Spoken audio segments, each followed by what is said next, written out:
Welcome to this session on literary criticism. In the previous session, we had seen feminism, and in this session, we would do something more on feminism and introduce Maggie Humm.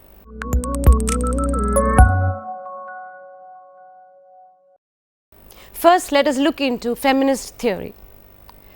Feminist theory encompasses the precepts of feminism that branches into the theoretical or philosophical domains. Interdisciplinary in nature, feminist theory incorporates disciplines such as anthropology, psychology, sociology, economics, women's studies, sex and gender studies, literary criticism, art history, psychoanalysis, philosophy and ecology.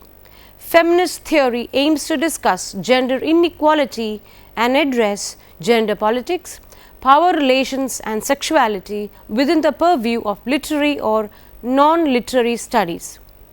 Feminist theory focuses on the promotion of women's interests and rights and concomitantly provides a critique of social and political institutions that influence women's concerns.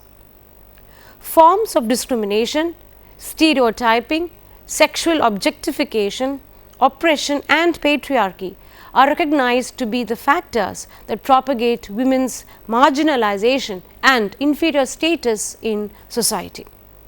Let us now discuss some of the common concerns in feminist theories. Though there are a number of different approaches in feminist criticism, there exists some areas of commonality, observes Lois Tyson, professor of English at Grand Valley State University, Michigan. He notices women are oppressed by patriarchy economically, politically, socially and psychology. Patriarchal ideology is the primary means by which they are kept so. He adds, in every domain where patriarchy reigns, woman is other, she is marginalized, defined only by her difference from male norms and values. Further, he states, all of Western civilization is deeply rooted in patriarchal ideology. For example, in the biblical portrayal of Eve as the origin of sin and death in the world. Further, he states, while biology determines our sex, whether male or female, culture determines our gender, that is, being masculine or feminine. He adds that all feminist activity, including feminist theory and literary criticism, has as its ultimate goal to change the world by promoting gender equality. Gender issues play a part in every aspect of human production and experience, including the production and experience of literature, whether we are consciously aware of these issues or not. Let us now look into the different directions of feminist criticism. We begin with radical feminism. Radical feminism is a part of second wave feminism that views women's oppression at various levels due to patriarchal notions of male supremacy. Women's oppression is viewed as a universal phenomenon that includes racial and class oppression. They insist on reconfiguring society on the issues of gender and consider childbearing, love, marriage, sexual intercourse and housework to be the naturalizing systems that perpetuate oppression of women. Raising consciousness among women about their status is considered to be an important strategy for the theorists and activists to promote gender equality. They demand the transformation of the gender system to end gender oppression. The radical feminists refuse to relegate issues related to sexuality and reproduction to the realm of the personal or private, because these issues are in reality political, since patriarchy structures oppressive practices around them. Juliet Mitchell's 1971 book, Women's Estate, provides valuable insights into several issues of the feminist movement of the 1960s. The American feminist Shulamith Firestone, in The Dialectic of Sex, published in 1970, suggests a complete transformation of the structures and institutions of society to remove the disparity inherent in the different sexual roles of men and women. The American feminist Kate Millett in Sexual Politics, published in 1970, depicts that power relationship between the sexes is framed around the domination-subordination pattern. She identifies the misogynistic attitudes of male writers such as D.H. Lawrence, Henry Miller, Norman Mailer, and Jean Genet. She critiques phallic writing focused on gender stereotypes and the sexist language used by male writers. Germaine Greer in The Female Eunuch, also published in 1970, suggests that women withdraw their labor to render patriarchy dysfunctional. The American radical feminist and philosopher Mary Daly in Gynocriticism, published in 1978, underlines patriarchal oppression through the appropriation of language. She challenges sexism by subverting language and creating a separate women's language. Gynocriticism is directed towards the formulation of women's poetics by emphasizing the significance of women as writers. It engages with the recovery of lost texts by women writers and explores the difference they make in the existing literary tradition. In the essay Feminist Criticism in the Wilderness, 1981, two different categories in feminist criticism are analyzed. The woman reader as a consumer of literature, called feminist critique, and woman as author or the producer of literature, known as gynocriticism. She proposed a model of gynocriticism based on four models of gender difference: biological, linguistic, psychoanalytic, and cultural. The American feminist theorists Sandra Gilbert and Susan Gubar in The Mad Woman in the Attic, published in 1979, and the 3 volumes of No Man's Land, published in 1989, focus on the depiction of marginalization, exclusion, and control of women in literary representations. Toral Moe in Sexual or Textual Politics concentrates on 2 main fields of feminist theory: the Anglo-American group and the French theorists. She is accused of excluding black feminist and lesbian writings in her analysis. Let's now look into the precepts of Marxist and socialist feminism. Marxist feminism perceives class to be the central factor for the social and economic oppression of women. Socialist feminism finds both gender and class to be the contributing factors of women's oppression. Sexuality and reproduction are also considered crucial agents of discrimination. Socialist feminism widens the scope of analysis and response to the reality of women's oppression by focusing on female sexuality and mothering as important and determining factors of power hierarchy in the gendered relations of society. Heidi Hartman, the American feminist economist, in her essay The Unhappy Marriage of Marxism and Feminism, published in 1981, underscores the patriarchal base of society that operates through the control of women's sexual and domestic labor in public as well as private spaces. Socialist or materialist feminists find patriarchy equally responsible as capitalism for perpetuating women's oppression. Materialist feminism emerged in the 1960s with the convergence of Marxism and feminism. Materialist feminism extends its scope of investigation from class analysis to include race, ethnicity, nationality, sexuality, and religion in understanding gender oppression.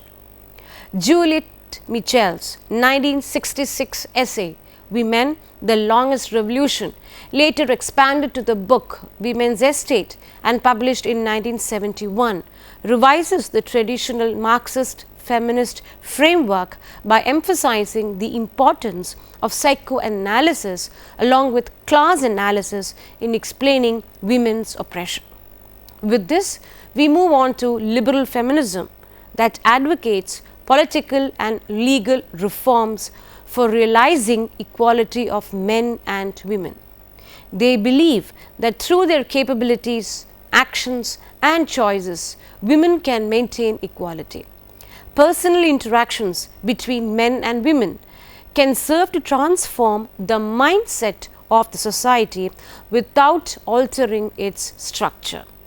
Some of the issues that the liberal feminists take interest are education, right to vote, equality of payment, domestic violence against women, sexual abuse, affordable child care and abortion rights. Mary Wollstonecraft, John Stuart Mill, Helen Taylor, Betty Friedan, Gloria Steinem and Rebecca Walker are liberal feminists. With this, let's move on to postmodern feminism. Both feminism and postmodernism are theoretical discourses that are decentered and dynamic.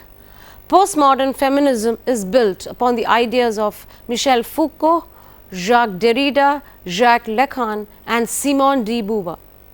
Postmodern feminists reject the binarism inherent in the patriarchal society and the label feminism, since it implies a certain kind of essentialism. For postmodern feminism is aimed at highlighting the diversity, plurality and multiplicity of identity and existence. They challenge the assumptions and attitudes of liberal and radical feminists. While liberal feminists struggled for equality of opportunities, radical feminists identified patterns of discrimination and oppression against women due to the assigned gender roles. Postmodern feminists are committed to the analysis of multiple points of view, in contrast to modern feminism that is a predominantly white male bourgeois perspective. Postmodern feminism is plural in that it challenges unitary notions of the woman and supplants them with complex identities where gender is explained in relation to class, race, ethnicity, religion and sexual orientation. Postmodernism questions the existence of a coherent, stable subject, thereby challenging traditional gender constructs. Postmodern feminists find the structuring of binary oppositions problematic. The American philosopher and gender theorist Judith Butler, in the essay Gender Trouble, Feminist Theory and Psychoanalytic Discourse, published in 1990, questions the ideas of the duality, masculinity and femininity. She challenges the existence of a subject and insists that it is a performative construct. Performance implies the presence of a subject, and performativity does not presuppose the presence of a subject. Postmodern feminists contend that gender and sex are fixed categories since they are fluid and plural. They assert that sex and gender cannot be separated from each other. Let's now look into black feminism. Black feminism emerged as a challenge to the assumptions made by the white feminists regarding their rights to speak for all women in general. Black feminism insists that sexism and racism are related to each other because the oppression of women cannot be understood and addressed without reference to racism. Black feminists denounce the white feminist stronghold over feminism as theory and practice and considering black feminism as the other. Black feminism emerged out of a history of activism led by Maria Stewart, Harriet Tubman, Sojourner Truth, Rosa Parks and others. Bell Hooks, the feminist activist and academic, points out that black feminist criticism attempts to engage in a dialogue about the nature of black women's experience that began in the 19th century America and extends beyond racist and sexist assumptions about the nature of black womanhood. The American sociologist Patricia Hill Collins, in her book Black Feminist Thought, Knowledge Consciousness and the Politics of Empowerment, published in 1990, insists that experience is crucial in understanding and critiquing the lives of the women who suffer racial discrimination. In the essay Toward a Black Feminism, the American lesbian feminist and socialist Barbara Smith stresses the necessity for a combined discussion of black feminist criticism and black feminist political movement. Post-colonial and third world feminist theory is what we are going to look further. Post-colonial feminist theory intends to focus on the issues that have not been explored in mainstream post-colonial theory and Western feminism. It is aimed at theorizing the differences and diversities of the other women against the Western feminists' tendency of universalizing women's oppression. Gynocritism underlines the importance of historical evidence and the lives of the third world women in understanding the heterogeneity of oppression and women's struggles against it. The construction of identity of these women is described in respect of culture, nationality, ethnicity, class and historical differences. The concept of woman as a model which tends to subsume and define all women irrespective of class, race or caste overrides the specificities of the women of the third world. The theorist Chandra Talpade Mohanty critiques the representation of the third world woman as a silent subject struggling with her marginalized status and voicelessness. Indian feminist scholar Rajeshwari Sundar Rajan has focused on the Indian women in her analysis of the representation of women in the colonial and post-colonial contexts. Rajan insists that the ways in which the post-colonial female subjectivity and femininity are outlined reflect the debate over national identity. Indigenous feminisms in the colonized world have contributed to discussions on religion and gender. The Egyptian-born American scholar of Islam, Leila Ahmed, in her book Women and Gender in Islam, Historical Roots of a Modern Debate, published in 1992, has documented this phenomenon in the Muslim world. Colonial versions of modernism identify Muslim cultures to be an impediment to progress. In her book, A Quiet Revolution, The Wales Resurgence from the Middle East to America, published in 2011, Ahmed explores another controversial issue, the issue of the hijab or the veil, an issue which triggered debates regarding significance and symbolism of the hijab. The hijab was perceived as oppressive and discriminatory by the West. It symbolized the degradation of women and backwardness of a religion in the West. Taslima Nasreen, the Bangladeshi poet and novelist's work Lajja, published in 1993, and her autobiography Amar Meybala, published in 2002, announced her position as a radical secular feminist.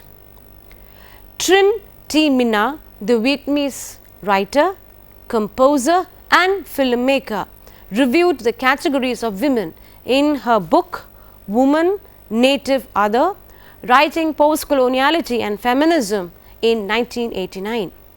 In this book, she critiques the skewed relationship between the first world feminists and their marginal counterparts in the third world. She questions the homogenizing tendency of first world feminism. that tends to undermine the diversity of the third world women.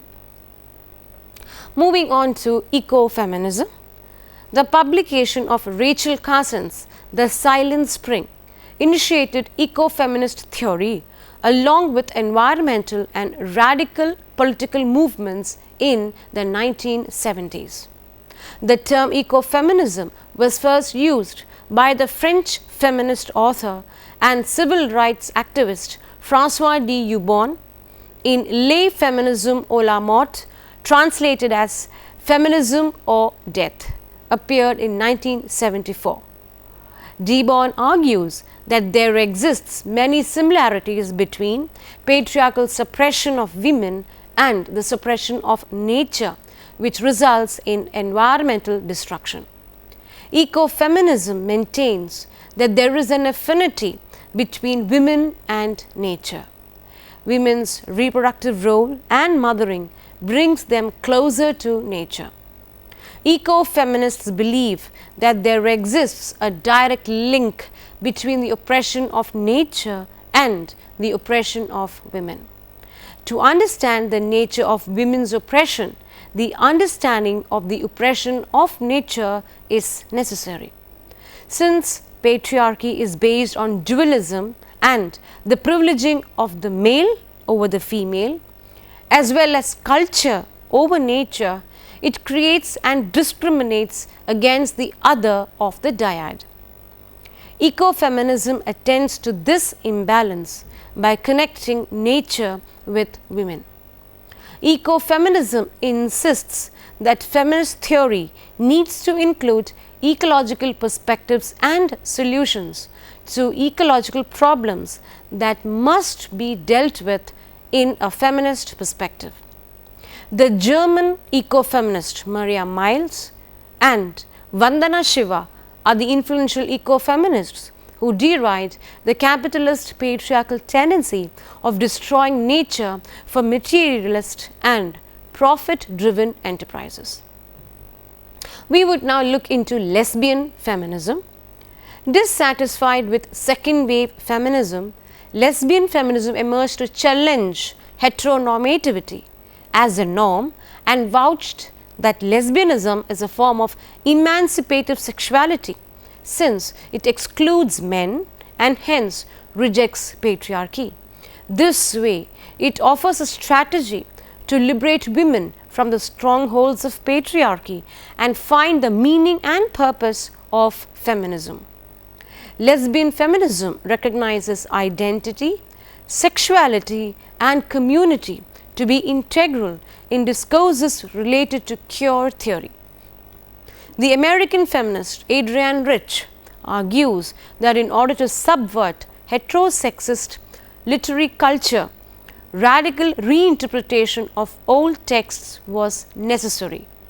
In the essay Compulsory Heterosexuality and Lesbian Existence, published in Blood, Bread and Poetry, Selected Prose 1979 to 1985, in 1986, she asserts that heterosexuality is imposed upon women by patriarchy to control the female mind and body. Through lesbianism, there is the possibility of a female identity beyond patriarchy. Liberal feminists consider themselves doubly oppressed because as women they already occupy a marginal status in society. Moreover, they are doubly marginalized in their minority position as lesbians. Lesbian feminism rests on the need for lesbians to become historically visible, develop a positive sense of identity, and establish a sense of community. With the background given to you about the different types of feminisms, we would now move on to the contribution of Maggie Humm. Maggie Humm is Emeritus Professor of Cultural Studies at the University of East London. Her works include, we begin with her critical works, Feminist Criticism, Women as Contemporary Critics in 1986, an annotated Critical Bibliography of Feminist Criticism, 1987. Border Traffic, Strategies of Contemporary Women, 1991. Feminisms, a Reader, 1992. Modern Feminisms, Political, Literary, Cultural, 1992. A Reader's Guide to Contemporary Feminist Literary Criticism, 1994. Practicing Feminist Criticism, An Introduction, 1995. The Dictionary of Feminist Theory, also released in 1995. Feminism and Film, 1997. Modernist Women and Visual Cultures, Virginia Woolf, Vanessa Bell, Photography and Cinema, in 2003. Snapshots of Bloomsbury, The Private Lives of Virginia Woolf and Vanessa Bell, in 2006. Apart from that, we also have the latest Radical Space, Exploring Politics and Practice, that was co-edited with D. Shaw in 2016. Her only novel, Tollen House, and the short story, Cult Love. Let's now give you an introduction to Practicing Feminist Criticism, an introduction by Maggie Humm. A sequel to A Reader's Guide to Contemporary Feminist Literary Criticism, the book shows how literary theory and feminist criticism could be applied to works of literature. She has chosen relevant passages from literary texts that reveal relevant aspects of the feminist movement by incorporating third world feminist criticism, black feminism, lesbian feminism, women and literature, and literary theories. Before we wind up the session, let's recapitulate what we have done so far. Feminism is regarded to be one of the most influential social movements that brought about a substantial transformation of the human society on a global dimension. The waves of feminism, along with their diverse trajectories, ushered a new beginning into observing the potentials of the feminist movement that had some bearings on the conditions of women worldwide. The movement, which initially began as a fight to secure political and social rights, gradually spread to incorporate the otherwise invisible inequalities between the sexes in the societies. Feminisms address not only social and political inequalities, but also other forms of injustice prevalent among academic, religious, and economic spheres of influence.